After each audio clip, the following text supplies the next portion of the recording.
Rajasthan is a state in West India. Known as Wagad in ancient times and well known for its sculpture, Dungarpur district is located in the southern end of the Aravalli ranges. The Som and Mahi rivers flow through this region. Though largely Adivasi, people of all religions and communities live in Dungarpur. It is one of the smallest and most backward districts in the state. People here face a lot of problems: water scarcity, soil erosion, poor agricultural productivity, and poverty.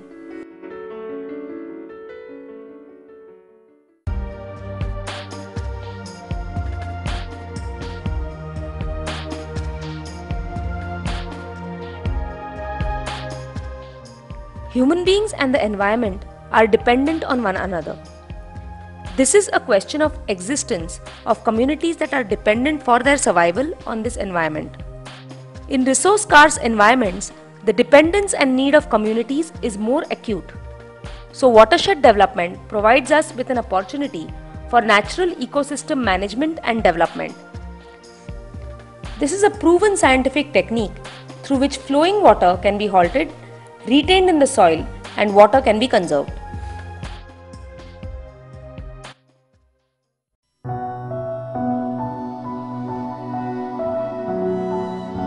Since the last 17 years, Watershed Organization Trust has been engaged in ecosystems resource management all over India, in the states of Maharashtra, Andhra Pradesh and Madhya Pradesh.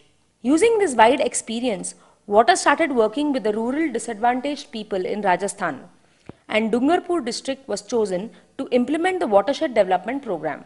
Some objectives of the Watershed Development Program were laid out right at the outset, like ensuring availability of drinking water throughout the year, increasing agricultural productivity, women's empowerment, and community-based organization development.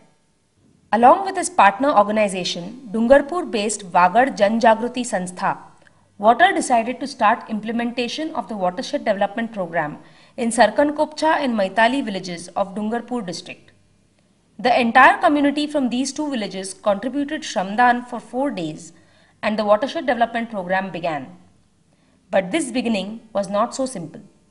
Watershed का काम करने के लिए हमने Dungarpur reason को पहला चुना है। यहाँ पर काम करने के लिए हमें कंसर्न इंडिया फाउंडेशन ने सपोर्ट किया। डूंगरपुर में जब हम आए तो सारा माहौल, यहाँ का कल्चर, लोग, ये सारा हमारे लिए काफ़ी नया था। इसके बीच में वाटरशेड के टेक्निक्स को लागू करना हमारे लिए एक चुनौती थी। इस वाटरशेड एरिया में, खास करके सरकनकोपचा के एरिया में अगर आप देखेंगे तो छोटे छोटे टीले हैं, बहुत सारे टीले हैं, फ्लैट लैंड नहीं के बराबर है। जहाँ पर भी लोग खेती करते हैं वो सिर्फ नाले में होती है और थोड़ी बहुत जो टीले की ढलान है उन ढलानों के ऊपर खेती करी जाती है, और वो भी खेती सारी बरसात के पानी के ऊपर निर्भर है। गांव की बसावट जो है वो बिखरी हुई है, बहुत दूर दराज तक, बस्ती बहुत कम है। हर टीले के ऊपर एक एक घर नजर आता है। ये अलग अलग जगह पर इतनी दूर दराज पर बसे हुए लोगों को इकट्ठा कैसे लाएं? वाटरशेड एक ऐसा प्रोग्राम है जहाँ पर बहुत लोग लगते हैं इसमें काम करने के लिए, और इतने बिखराव में लोगों को इकट्ठा कैसे लाएं?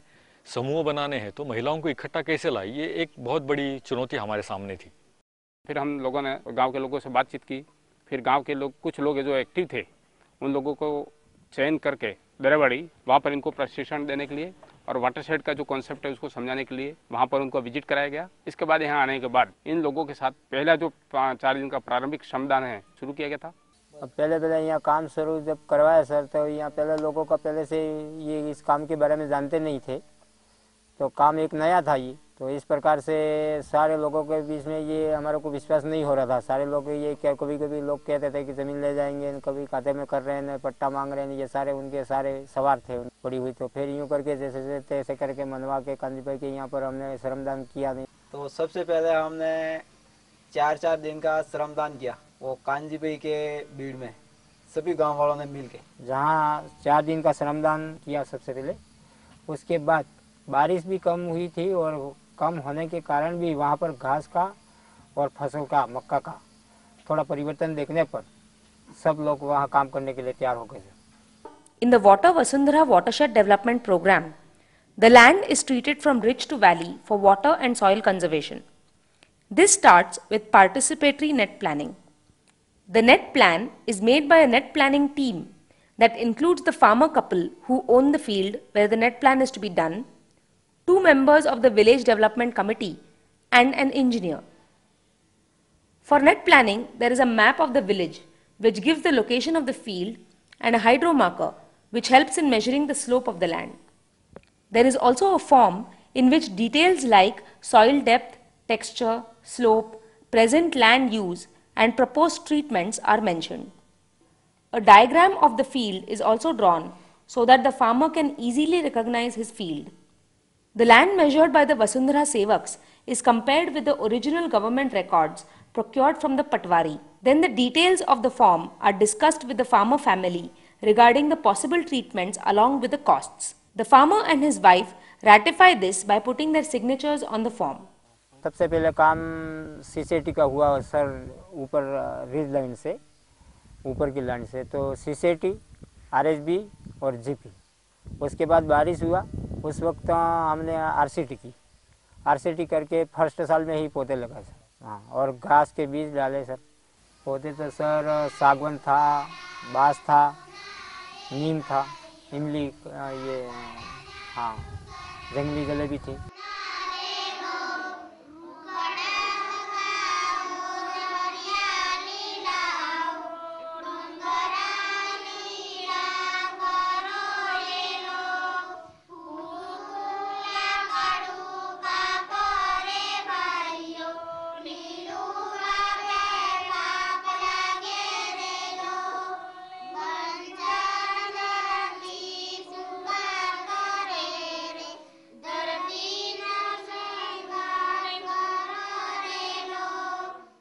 ये वर्क बहुत ही अच्छा है और अलग इसलिए है कि इसमें बिल्कुल टेक्निक के हिसाब से किया जा रहा है। मेन चीज़ तो ये है एक।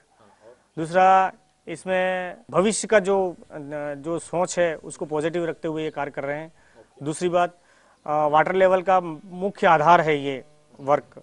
सबसे बड़ी बात, हर गरीब को प्राथमिकता मिल रही है इसमें, और छोटे मोटे कार्यक्रम समूह है वगैरह जो भी है उसमें भी सबसे हाईएस्ट उनको वर्क मिल रहा है। अपने आप को आत्मनिर्भर कैसे बनाना लोगों को, ये सबसे बड़ी इसमें उपलब्धि बताई जा रही है। इसमें जो है ना वो बिल्कुल पारदर्शी काम होता है। इसमें कोड, लेबर कोड नंबर के हिसाब से और सीसीटी नंबर के हिसाब से जो भी बाकायदा कंप्यूटराइज पेमेंट शीट दी जाती है और उसके आधार पे ही उसका पेमेंट भुगतान किया जाता है। The Village Development Committee is a very important organization. The program is managed on the village level by this committee. This is an active committee chosen by and from the community. It has 7 to 19 members who represent the different social classes and people living in different geographical areas of the village. समिति तो पहले आए तो ये फिर आपके लोगों ने आए, हमारे यहाँ मीटिंग है और वीडीसी बनाना है, पूरे गांव को इकट्ठा किया। फिर हमारे 11 साथी है, 11 में हम बैठ के फिर चाट दिया भाई ये आदमी जाएगा वीडीसी में हमारी तरफ से, फलेवाई से अलग अलग हमारे 11 में बैठ के इनका चयन किया गया। हमारे वीडीसी की मेंबर हर महीने की 13 तारीख को होती है। जब एसएजी के लिए हम गठन कर रहे थे तो हमारे सामने हर तरह के अलग अलग प्रश्न खड़े होते थे, तो हमने दोनों गांवों में 10-10, 15-15 जो महिला थी उनको जोड़कर उनको बिठा के समझा के और हमने समूह बनाए। दोनों गांवों में कुल 264 महिलाओं को हमने शामिल किया। एसएजी के हमारे ट्रेनिंग हुए, 3 ट्रेनिंग हुए थे। फर्स्ट ट्रेनिंग थी उसमें महिलाओं को मतलब इस तरह का मालूम नहीं था कि जैसे ये पैसे अपन भर रहे हैं तो छोटी रकम बड़ी होगी, उसके बारे में सबसे ज्यादा अपन ने जोर दिया था उस पे। ये पैसा अपना किस तरह से काम आता है उसके बारे में पूरी चर्चा हुई थी।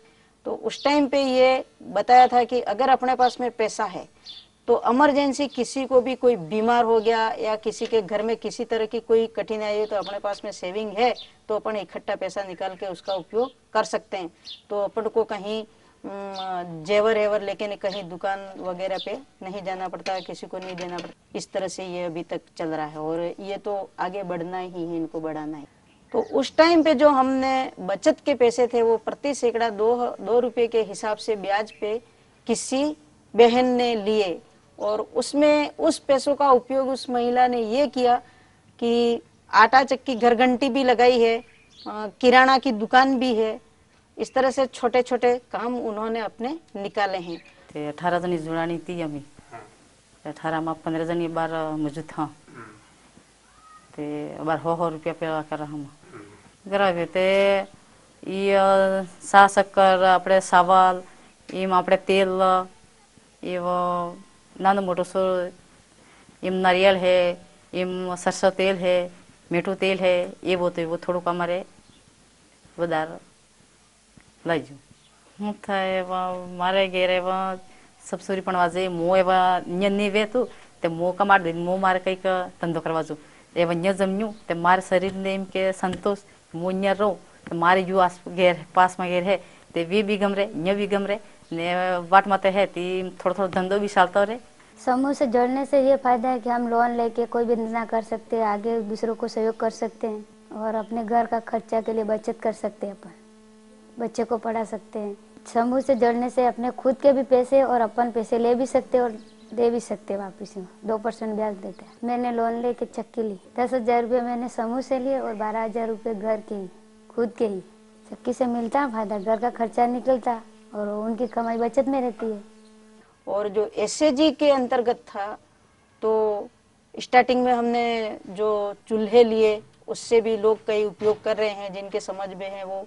इसके बाद में हमें बकरियां भी मिली, समूह को हमने बकरियां भी दी, सब्जियों के बीज भी दिए और हॉर्टिकल्चर फल फ्रूट के पौधे भी दिए। तो अभी भी जहाँ जहाँ लोगों के जमीन अच्छी है पानी की सुविधा है वहाँ पौधे भी जीवित हैं। समूह मीटिंग थी बकरी हाथे समूह वाले मळी मैं आली तो मैं कहीं ही एक बच्चों आवेगा तो दूसरी बाई ने आलवाना। हाँ बकरी बोले मोटा समूह में पैसा जमा कीधा। हाँ बकरी बोकड़ा आवे बकरी आवे वस्तार वधेगा खातर थाएगा बोकड़ा वेसत पैसा आवे 2,000 बर 4,000 दरावाड़ी गए था ते आम्ही वे जुई आजी था वे बी મેડમે પાડી દીધું યુએમ થાય એમ તે અમે વે જોઈ જ હતા અને જોઈને આવીને પાછું અમે એમ કીધું કે લાકડા આપણે કમ તે યુ સુલો લીયો કે આપણે ખાણા બી થાય પાણી બી ગરમ થાય સા બી થાય सब काम થાય। આના સુલાની કિંમત 1,000 રૂપિયા અમે 700 રૂપિયા સરંદા દી એટલે અમારે પહેલા ગારનો મટ્ટીનો સુલો હતો કે આનામાં જ્યાદા લાકડી લાગતી આનામાં કમ લાગી એટલે પહેલા વધારે ગરમી લાગતી વધારે રહેતી આનામાં કમ ગરમી લાગી। In the Vasundhara program, the village development committee is responsible for planning, implementing and supervising the program. In order to shoulder this responsibility, the committee members need to build their capacities. So under the Water Vasundhara program, the elected members are periodically given trainings in management, planning and monitoring of the program. पहले तो हम कोई जानते नहीं कि महीना में इकट्ठा होना नहीं होना वो हमको कोई पता नहीं था। हर महीने फिर बैठक रखते हैं तो उसमें हमारा 10-11 सदस्य इकट्ठे होते हैं तो अपने को क्या काम करना है। उसके बाद में हमारे पशु बीमार हो जाते तो शिविर लगाए, यहाँ शिविर लगता तो जानवरों को फायदा हो जाता, नहीं तो दवाई नहीं कराते वो मर जाता तो वो नुकसान होता। शिविर लगने से हमारा फायदा हुआ और इन्हें खान पान में भी थोड़ा फर्क पड़ा। पहले 1 किलो है 2 किलो तो 1 किलो दूध आता था, अभी इसको सारा हरा डालने से 2 किलो भी दूध मिलता है। ये काम वाटर वसुंधरा विकास कार्यक्रम ये पहले सर काम नहीं हुआ था इनके पहले से, मतलब कुछ घास में अनाज में दोनों में कमी थी, लेकिन ये पहाड़ी के ऊपर सीसीटी कराने के बाद पानी रुकने के बाद मतलब जहाँ घास की कमी थी सर वहाँ पर बढ़ोतरी हुई है सर। तो हमने काम करवाया सीसीटी का तो उसमें घास इसमें बड़ी हो गई है, उसमें सीसीटी का काम नहीं करवाया है तो इसमें घास छोटी है। तो सीसीटी का काम चलवाने के बाद ये घास और भी बड़ी हो जा रही है। ये सीसीटी बनाई इसकी घास है और ये बिना सीसीटी की घास है। तो पहले ये बारिश होती थी उस समय पे घास थोड़े गाय सरते इतने ही रहती थी, उसको 4-8 महीने डालने के लिए घास मेरे पास रहती नहीं थी क्योंकि घास होती नहीं थी। मैं खरीद के लाता, मजदूरी करता, मजदूरी में 50 रुपये मिलते हैं, इसमें घर कैसे चलाता और घास कैसे लाता। तो इसी वजह से ये अभी फार्म बोर्ड ने ये बनाया और सीसीटी की उसमें से ये पौधे डाले तो पौधों के हिसाब से बैल और बकरी अंदर मैंने घुसने नहीं दी, उसके हिसाब से मेरे घर खेत में थोड़ी घास की व्यवस्था मिली मेरे को। मतलब तो ये मेरे घास का उपयोग थोड़ी देने से मेरे मन में यह विचार हुआ कि मेरे पास अभी घास पड़ी है, थोड़ी आवक दे रही है, तो इसे मेरे 1-2 गाय और खरीद लूँगा तो मेरे घर में थोड़ा अच्छा रहेगा। तो इतना मेरा फ़ायदा हुआ है। सीसीटी से मेरे ये फ़ायदा हुआ है, जो बारिश गिरती है पानी क्योंकि फालतू जाता नहीं है नीचे, क्योंकि वो वेट में भर जाता है नाली में, तो वो सीधे इसके अंदर ही घुसता है पानी, ज़मीन में जाता है, पानी फालतू जाता नहीं। और ज़मीन में पानी जाता है, इसके हिसाब से नीचे जो खेत में कोई भी हो फसल हो वो थोड़ी मिलती है मेरे को। हमने इस गांव में एग्रीकल्चर इंटरवेंशंस भी किए हैं, जिसमें कि कम लागत में कैसे अधिक अनाज का उत्पादन किया जा सकता है, जिसमें हमने लोगों के साथ कुछ डेमोस किए हैं कि हमें उत्पादन काफ़ी ज़्यादा अच्छा देखने को मिला, 2 गुना ज़्यादा उत्पादन बढ़ा। ये हमारे लिए और इस गांव के लिए बहुत बड़ी उपलब्धि थी।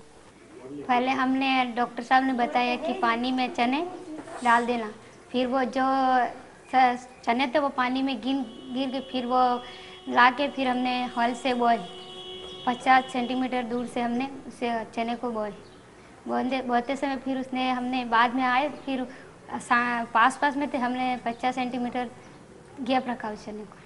जब मेरे को ऐसा लगता कि खेत में चने होंगे नहीं ऐसे, क्योंकि वो ऐसे बोलते थे गाँव के लोग हंसी निकालते चने कैसे होंगे, फिर मैंने आपसे जगह किया मेरे चने क्यों उखाड़ रहे होंगे, अमृत जल किया, अभी हमको अच्छा लगता है हमारे खेत की उपज मिले। वर्मी कंपोस्ट जो कमली बहन के घर पे बना हुआ, तो स्टार्टिंग में क्या था कि जो इनका घर का खाद होता और ये डीएपी यूरिया वगैरह डाल के न फसल करते थे। जब उन्होंने खुद ने बनाया तो उन्होंने पूरे बाड़े में मक्की बोई थी, तो मक्की इतनी हुई कि 3-4 क्विंटल की लमसम हुई थी।